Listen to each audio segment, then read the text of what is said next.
You are about to get stormed into next week, my friend. I mean, I don't know, maybe.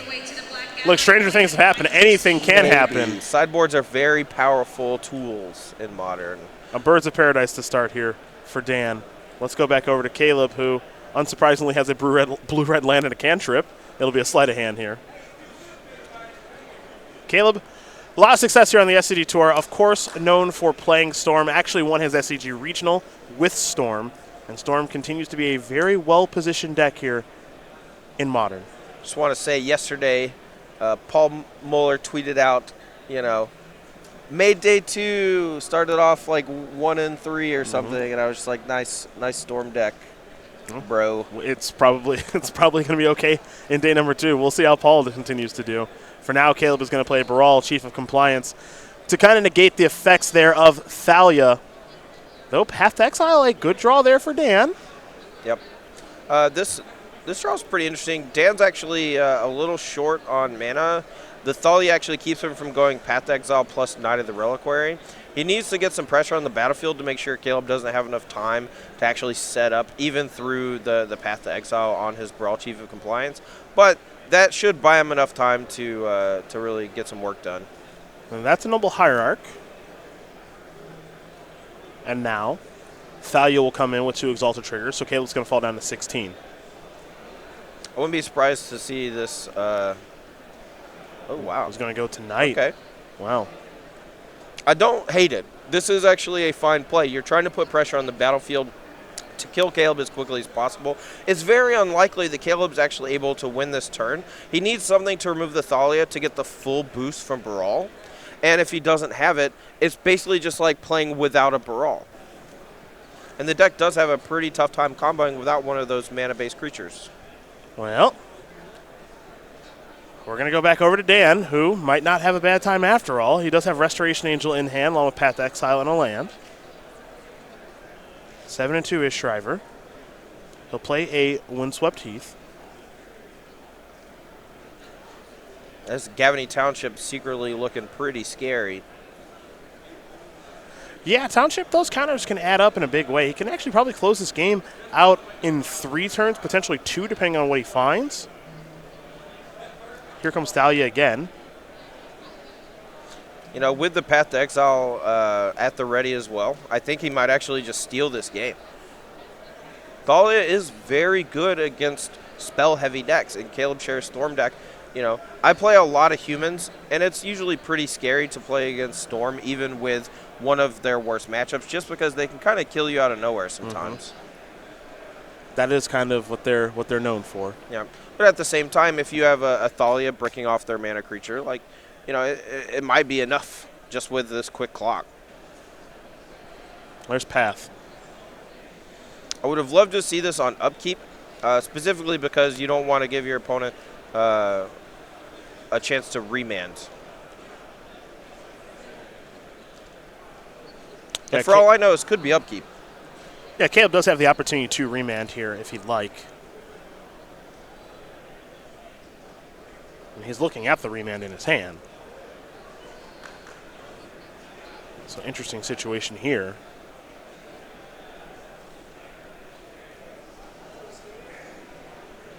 Dan's deck definitely geared towards beating a deck like Humans and some of the more mid-range stuff.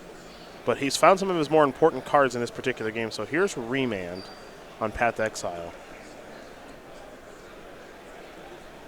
Dan will take a look, just wants to make sure he knows exactly how that works. Probably the interaction with Baral, too, is what he wants to know. So the Baral interaction will happen now. Remand, of course, allows Caleb to draw a card, and now Baral will allow him to draw and discard. He'll discard a Shivan Reef. There is the Chief of Compliance. Too good for Brawl, of course, is the 1/3 Human Wizard. Instant and sorcery spells you cast cost 1 less to cast, and whenever a spell ability you control counters a spell, you may draw a card. If you do, discard a card. No, I don't think he's too good for the Brawl format. I think he's too good for Heads Up Brawl, which is the primary place of play for Brawl on Magic Online.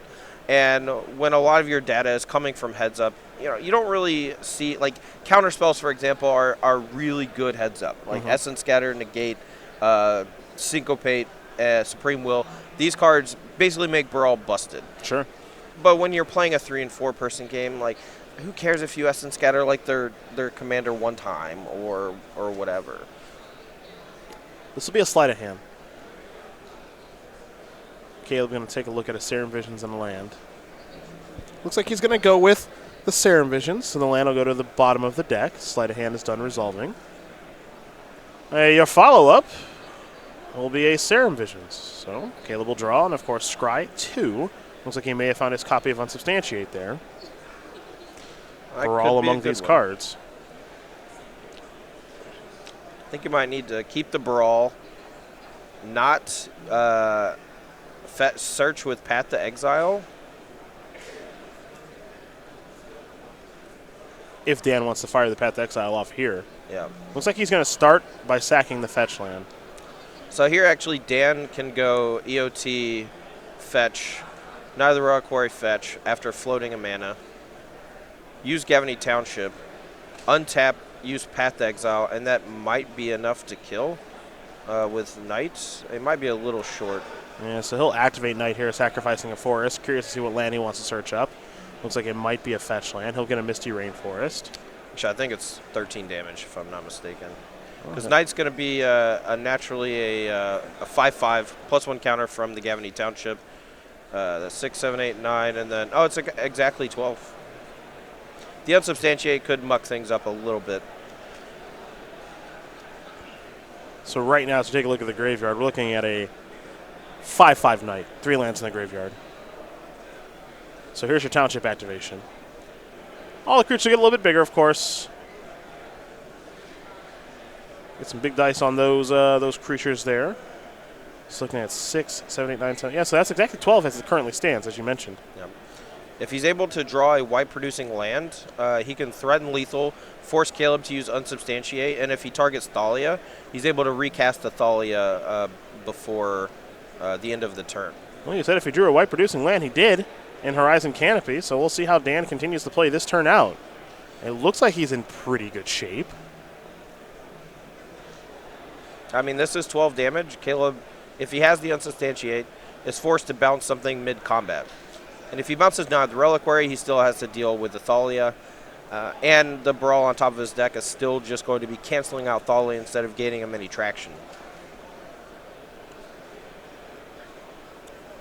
Dan making sure of himself right now how he wants to use this Path to Exile. He's only got one to work with, and he doesn't want to screw it up.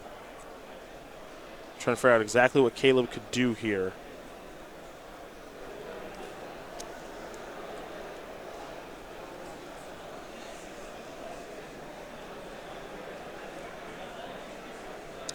Yeah, you can see just a little unsure of himself on what he wants to do in this situation. And it looks like he may just attack first. Very conservative attack, I think, here. So right now the Knight's a 6, the Thalia's a 3. So that's 9. The Horizon Canopy threatens 10.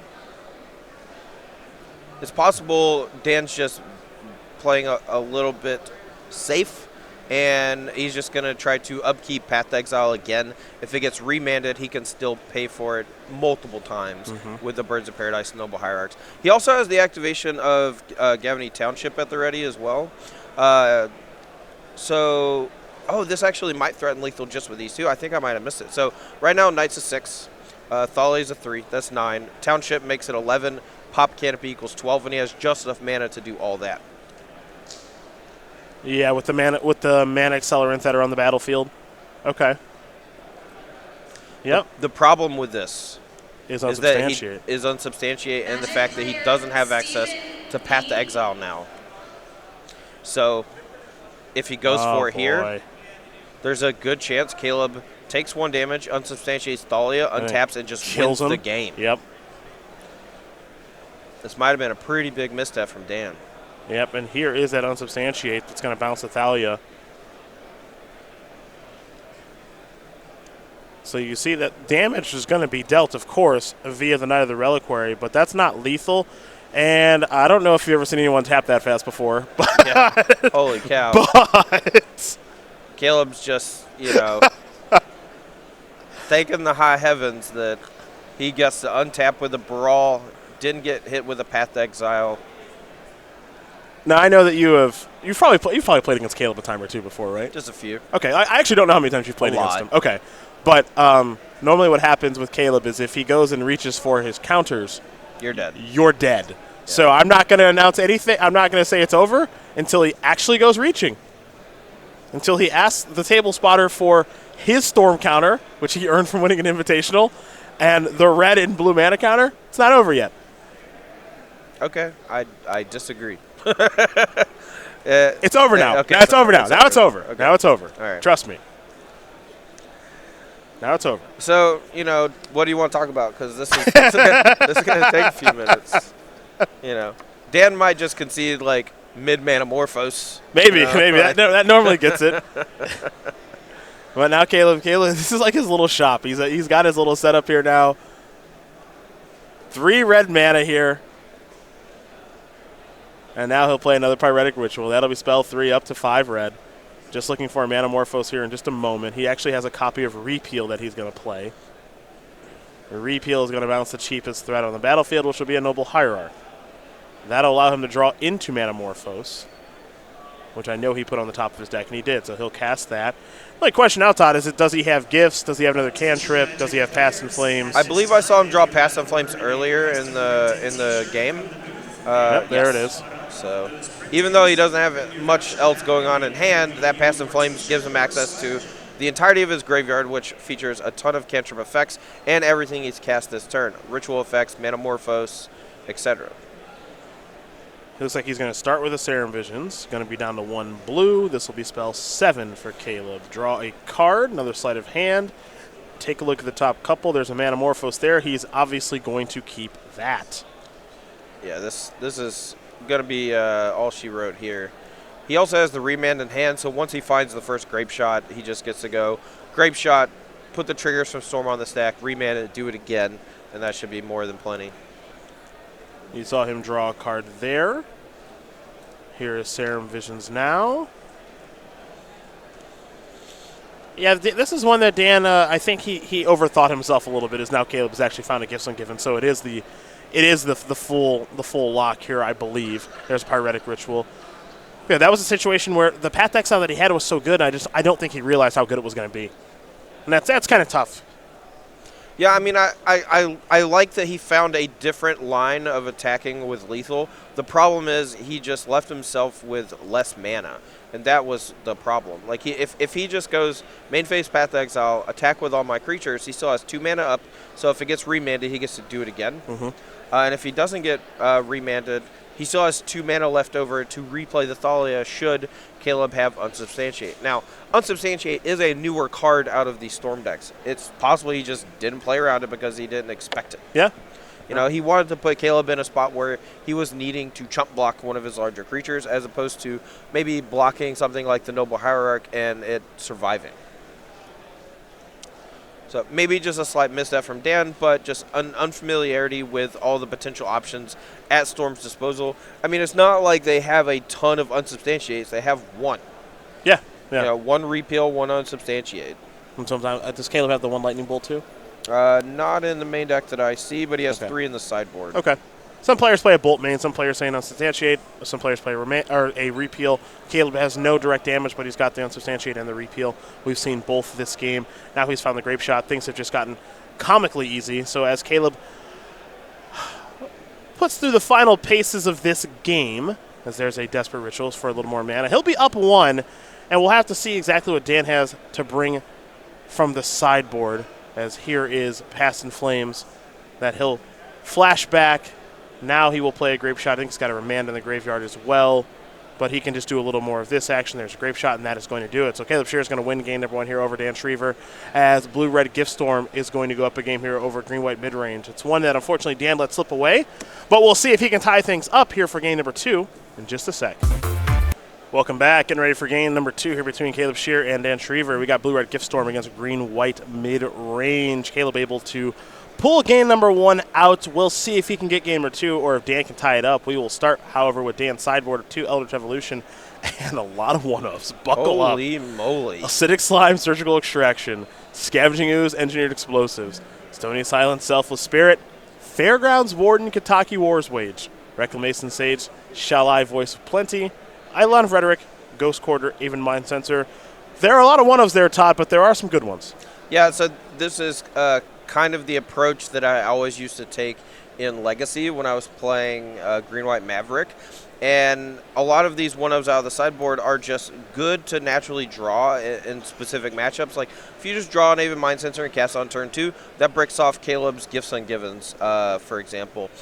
He also has access to Eidolon of Rhetoric, a very clear anti-storm card, and 2 Eldritch Evolution just gives him more virtual copies of those cards. I would like to see him bring in the Scavenging Ooze, even the Engineer Explosives, as not only a way to kill the 2s from Caleb Scherer, but also as a backup plan to beat Caleb if he should go the Empty the Warrens route. For Caleb, you mentioned the Empty the Warrens route, which he does have one of in his sideboard. He's also got 4 pieces of the puzzle, 3 Lightning Bolt, 2 Pyromancer Ascension, and a Braid, a Giga Drowse, an Echoing Truth, a Shattering Spree, and a Wipe Away. Yeah, I don't like a ton of stuff. The Wipe Away might be a necessary concession to beating some of the hate cards from Dan Schriever. The Abrade as well might come in just to be able to destroy something. Other than that, I don't really know. The Empty of the Warrens plan could be good. The Echoing Truth might be okay. I would just defer to Caleb in this spot. This green-white mid-range deck is not something we've seen a ton of, especially in this specific form. So it's going to be interesting to see what both players bring to the table after game 1. Well, those are both options there for you, and we will watch game number 2 in just a moment as Dan appears to be mulliganing to 6 cards at this stage. So we'll see if he can find a 6-card hand that he does like. He does have some mediocre cards to get out of his deck like Thragtusk and some decent cards to bring in. And we'll see if, more importantly, he can find Thalia in this game, because that was the card that gave him a real shot in the last one. Looks like he's going to keep and scry. One interesting card out of Dan's sideboard is Shalai, Voice of Plenty, being a way to not only protect himself from Grape Shot, so that's something that Caleb has to remove from the battlefield, but it also gives hexproof to all the rest of his creatures. So if he has an Eidolon of Rhetoric on play, Caleb has to basically unlock the problem creature by getting rid of Shalai first. So it's just adds more protection for his disruptive creatures. And we can't forget, too, Shalai will give Dan protection from Gifts Ungiven as well. Oh, nice. Yeah, yes. So there are some nice things that Shalai can do in the matchup. It is a 4-mana spell, so maybe those Eldritch Evolutions came in as well to make it so you can jump the curve a little bit and get there, but we'll have to find out. Oh, for sure. Eldritch Evolution, I would bet from Dan's side comes in every single matchup. Just because he has so many one-ofs, he's probably bringing in 3 or 4 of those creatures every single round, and that just gives him 2 more virtual copies of those cards. Well, there is Thalia, and that is a problematic card there for Caleb. We know that for sure. He was able to overcome it last game. We'll see if he can do it again. He does have land number 2 there in Shivan Reef. Does he have another mana accelerant? He does. I call them mana accelerants, of course. I suppose they are cost reducers. Either way, Baral is here. And, of course, Baral will be a 1-3 against a 2-1. Why wouldn't it be? Yeah. Don't at me. There's a Scavenging Ooze. That'll be a good one there. I got so much to say about Burrow, man. I don't have enough time. Y'all don't want to hear it. Snow-covered island, it looks like in Caleb's hand. He will play a Serum Vision, so now it's time for Caleb to draw on the Scry 2. Serum Vision's among the cards that Caleb is looking at with the Scry. So he'll put a Serum Visions on top, and he'll put another card on the bottom. Split the difference on the Scry. There's a Snow-covered island. This might be a Goblin Electromancer here in just a moment, and it is. That's going to put Caleb a little ahead here. He's basically in the same position that he would be in if he casts a Brawl on an empty battlefield, which is a pretty scary place to be. Yes, it is. Yes, it is. Dan really needs one of his other disruptive creatures here, potentially a 4th land to cast Eldritch Evolution. He does have a reasonable amount of green mana to pick apart the graveyard with Scavenging Ooze to make it a little bit more difficult for Pest and Flames to be the card that kills him, though. Yeah, he's going to search up a basic forest here off of that Windswept Heath. Fall down to 18 in the process, it appears, and we'll see him remove one of these blue cards from the graveyard. Looks like he's going to go with Sleight of Hand. He'll get to that Serum Visions later as we go back over to Dan. That's why I say I've never cast a Ponder in Modern before and thought that, like, man, this is it. This is the one that does it. But when my opponent plays a Baral Chief of Compliance and I don't kill it, I know I'm dead. That's correct. And for me, that is a very clear line where something should be banned or not. Nah, I like it being legal. I don't. It generates more mana than Seething Song. There. Well, that's just true. that's accurate. That's accurate. So what you're saying is they should unban Seething Song. Sure. Is that what you're saying? Okay. I mean, we got everything legal behind us over there. That's true. That's true. You know, I would not be surprised if the top 8 is just 4 Baral, 4 Electromancer, 4 Seething Song, 4 Ride of Flame. You know, I don't even know. Baral might be too slow for that deck. I don't even know. You got Chrome Mox. That's true. Ooh, turn 1 Baral, turn 2. See ya. That's my kind of deck right there. Ooh, that sounds nice. Yeah. I mean, we see Moxen in legacy versions of Storm and Lotus Petals and such, so it's possible that Chrome Mox is actually very good in that deck. Who knows? I don't. Well, Players Band is at 15 rounds to sort it out. I'm very excited for that. All right. Okay, so Dan, for how difficult this matchup is, I think these matchups are actually very bad for him. He's drawn a lot of the good cards. Yeah, the problem here is that Caleb's deck, once it starts to get the engine rolling, you know, he has these 2 mana creatures in play. One of them's canceling out the Thalia. The other is making his deck play like it's supposed to play. He could set up a spot where he gets to go Grapeshot Shalai for like 20 or whatever, and then use a Remand or Unsubstantiate or a Past in Flames to rebuy the Grapeshot to just do lethal on this turn. Let's see what this is going to be. Here comes Manamorphose. There it comes. Oh, no. Oh, no. He's reaching for his toys. There it comes. Oh, Thalia, we hardly knew ye. This is going to be... Shalai, you're making your modern debut. Yeah, you're about to be echoing truth off the battlefield, I think.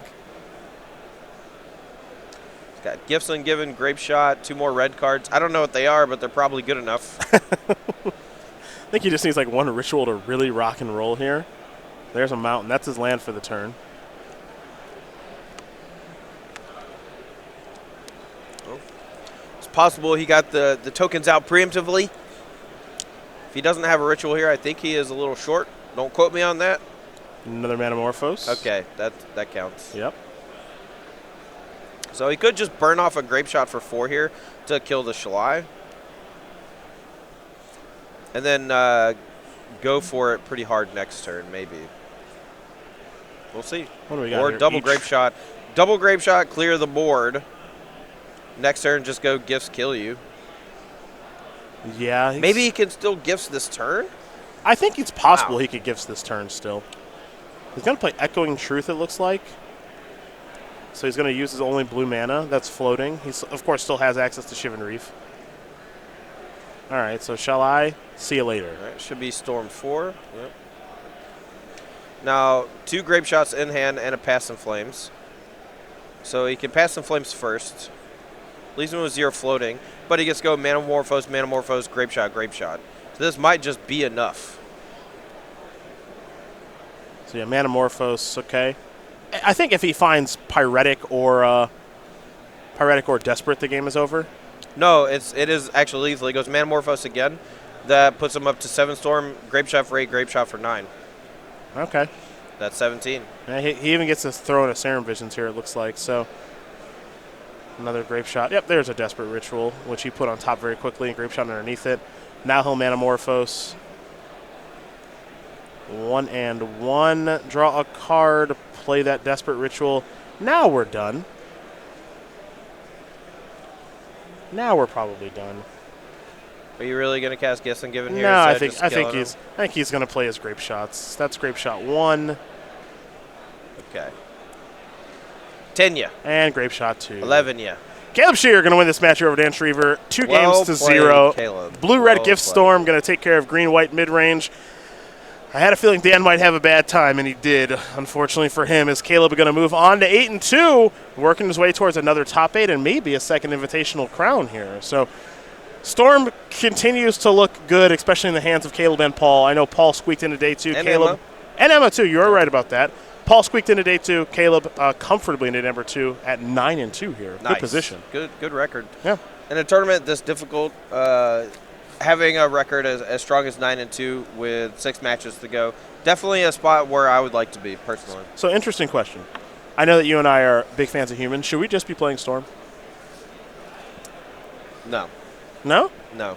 All right. And I don't want to talk about it. All right, man. You think Baral should be banned? Maybe you should be casting Baral. That's fair. How about that? I also, well, you're right. I don't want to talk about it. Okay, fine. Fine. We won't. I guess we're not talking about it then. Brendan DeCandio, we're going to watch here in just a minute. A huge fan of Modern, as most of you know. DeCandio is going to be playing Mardu Pyromancer here in just a moment. Yeah, and Wesley Reed's going to be his opponent on, looks like a fairly stock version of Affinity. Boy, it's a tough matchup for 3 Affinity. Galvanic Blast. He got a little bit of spice with 2 copies of Karn Sign of Urza.